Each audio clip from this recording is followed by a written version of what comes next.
हे भाइयों, जब महर्षि इंद्रजीत को उनके ज्ञान के साथ देवलोक में उठा लिया गया तो धर्मपरायण भक्तों के मन में आस्था की कमी और भय उत्पन्न होने लगा।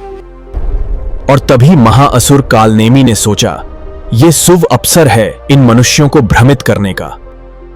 अब मैं इनके पवित्र हृदय में मायावी भ्रम का बीज बोऊंगा। कालनेमी ने एक शांत ज्ञानी पुरुष का सुंदर रूप धारण किया और लोगों के बीच आकर बोला, मैं जानता हूं ऋषि इंद्रजीत कहां गए हैं और मैं तुम्हें उनसे पुनः मिलवाने का मार्ग दिखाऊंगा। उसने कहा, यदि तुम इंद्रजीत का दर्शन चाहते हो तो उनकी प्रतिमा बनाओ और उसकी पूजा करो। वही प्रतिमा तुम्हें सत्य मार्ग दिखाएगी और ऋषियों से जोड़ेगी। और इस प्रकार धर्म के नाम पर मिथ्या पूजा का प्रचलन संसार में आरंभ हुआ।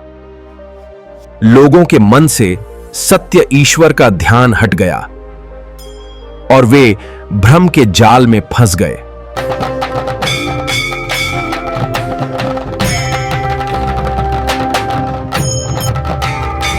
उन्होंने परम ब्रह्म को त्याग कर इन पाषाण प्रतिमाओं की स्तुति आरंभ कर दी।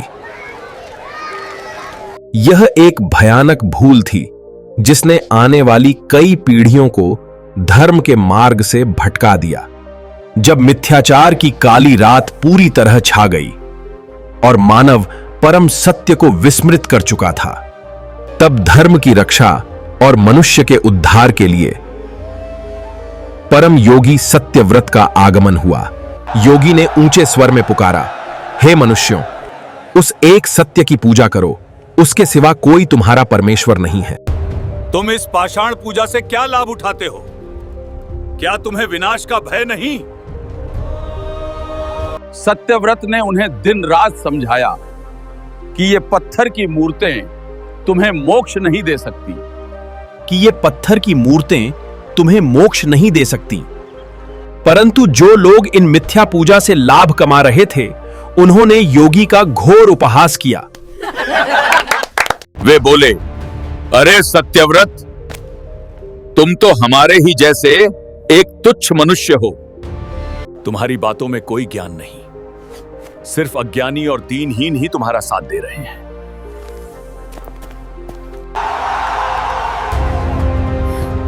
तुम झूठे भविष्यवक्ता हो, प्रकटा हो। योगी ने शांत भाव से कहा, मैं तुम्हें परमेश्वर का संदेश दे रहा हूं। मेरा भय नहीं, उसका भय करो। परंतु घमंड में डूबे लोगों ने उनकी बात को अनसुना कर दिया। सत्यव्रत ने हजारों वर्ष तक तपस्या की और उन्हें सत्य के मार्ग पर लाने का प्रयास किया, लेकिन भक्तों का इनकार बढ़ता गया। आखिरकार परमेश्वर की ओर से अंतिम निर्णय आ गया। परमेश्वर ने योगी से कहा, अब इस कौम में कोई नया भक्त नहीं होगा। अपनी रक्षा के लिए एक विशाल नौका का निर्माण करो। तुम ये निर्माण हमारी देखरेख में और हमारे आदेशानुसार करोगे। सत्यव्रत और उनके कुछ शिष्यों ने परमेश्वर के आदेश से विशाल नौका बनानी शुरू कर दी। जब योगी एक लकड़ी काटते तो मिथ्या पूजक उनका उपहास करते। वे कहते, अरे योगी, तुम तपस्या छेड़कर अब सूखी भूमि पर इतनी बड़ी नाव का क्या करोगे? सत्यव्रत ने हर तंज को सहा। उन्होंने कहा, आज तुम हम पर हंसते हो, पर शीघ्र ही हम तुम पर हंसेंगे। जब तुम्हें पता चलेगा कि महाविनाश किस पर आता है।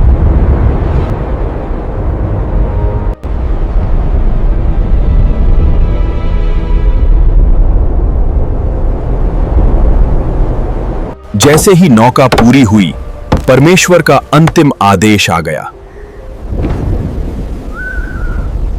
हर जीवित प्राणी के जोड़े को अपनी नौका में सवार कर लो।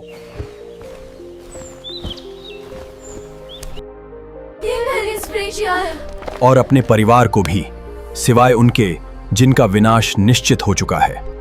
अंतिम द्वार भारी ध्वनि के साथ बंद हुआ और वे उस महाविनाश की प्रतीक्षा करने लगे।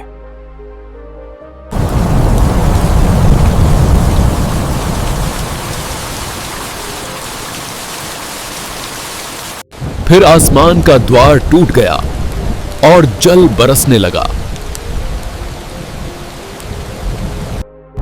और धरती ने भी अपने अंदर का पानी भयंकर रूप से उगलना शुरू कर दिया। पानी चारों तरफ से आ गया और सत्यव्रत की नौका भयंकर लहरों पर तैरने लगी। यहां तक कि उनकी बनाई हुई सुंदर पाषाण प्रतिमाएं भी पानी के भयंकर बहाव में बह गईं। जो लोग योगी का उपहास करते थे, अब वे भयभीत होकर भागने लगे, परंतु उन्हें कहीं शरण नहीं मिली। बड़े बड़े पहाड़ भी उस जल प्रलय में डूब गए। यह महाविनाश पूर्ण था। अंततः परमेश्वर के आदेश से जल शांत हुआ और सत्यव्रत की नौका एक पर्वत शिखर पर जा टिकी। धरती एक बार फिर शुद्ध हो गई। योगी और उनके भक्त नए धर्म और सत्य के मार्ग को लेकर उतरे। जल प्रलय के पश्चात योगी सत्यव्रत ने अपनी नौका से उतरकर उस पर्वत शिखर पर परमेश्वर को धन्यवाद दिया।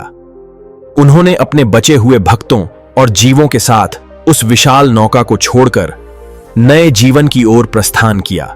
वह स्थान जहां वे उतरे अत्यंत पवित्र और उर्वर था। यहीं से मानव जाति की नई पीढ़ी शुरू हुई। योगी ने अपने शिष्यों को सबसे पहले सत्य और धर्म के मूल सिद्धांतों का उपदेश दिया।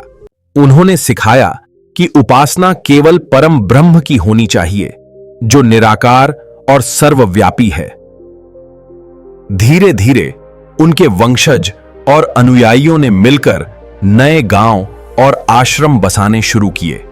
सत्यव्रत ने उन्हें कृषि, पशुपालन और वेदों के पवित्र ज्ञान का पाठ पढ़ाया। यह युग सत्य युग के समान था, जहां सभी लोग धर्म के मार्ग पर चलते थे और लालच नहीं था। योगी के वंशज कई पीढ़ियों तक शुद्ध हृदय और ईमान के साथ जीवन जीते रहे। परंतु मनुष्य की प्रकृति में भूल और भ्रम का बीज छिपा रहता है। समय बीतने के साथ कालनेमी का प्रभाव एक बार फिर धीरे धीरे लोगों के मन में आने लगा। कुछ लोगों ने अपने पूर्वजों की कहानियों को मूर्ति के रूप में याद करना शुरू कर दिया।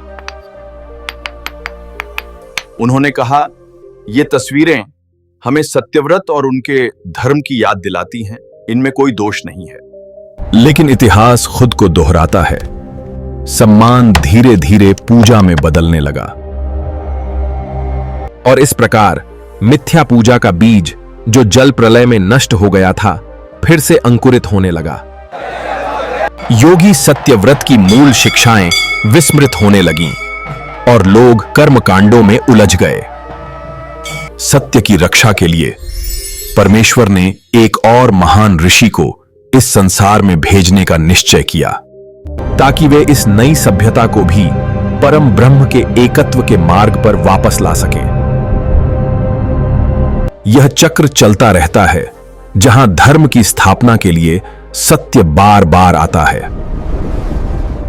और हर बार यह मनुष्य पर निर्भर करता है कि वो सत्य को स्वीकार करे या भ्रम में खो जाए। ऋषि इंद्रजीत का देवलोक जाना, सत्यव्रत का महाप्रलय से बचना और कालनेमी का हर युग में छल करना हमें एक ही बात सिखाता है। जिस दिन मनुष्य परमेश्वर की निराकार शक्ति को भूल जाता है, उसी दिन से वो माया और मिथ्याचार के दलदल में धंसने लगता है। यही सत्य है, यही धर्म है और यही मोक्ष का अंतिम मार्ग है। इसलिए हे मनुष्यों, अपने हृदय में उस एक शक्ति को स्थापित करो जो अजन्मा है, अमर है और सृष्टि का एकमात्र आधार है। यही सत्य है, यही धर्म है और यही मोक्ष का अंतिम मार्ग है। सत्य ही अंतिम है।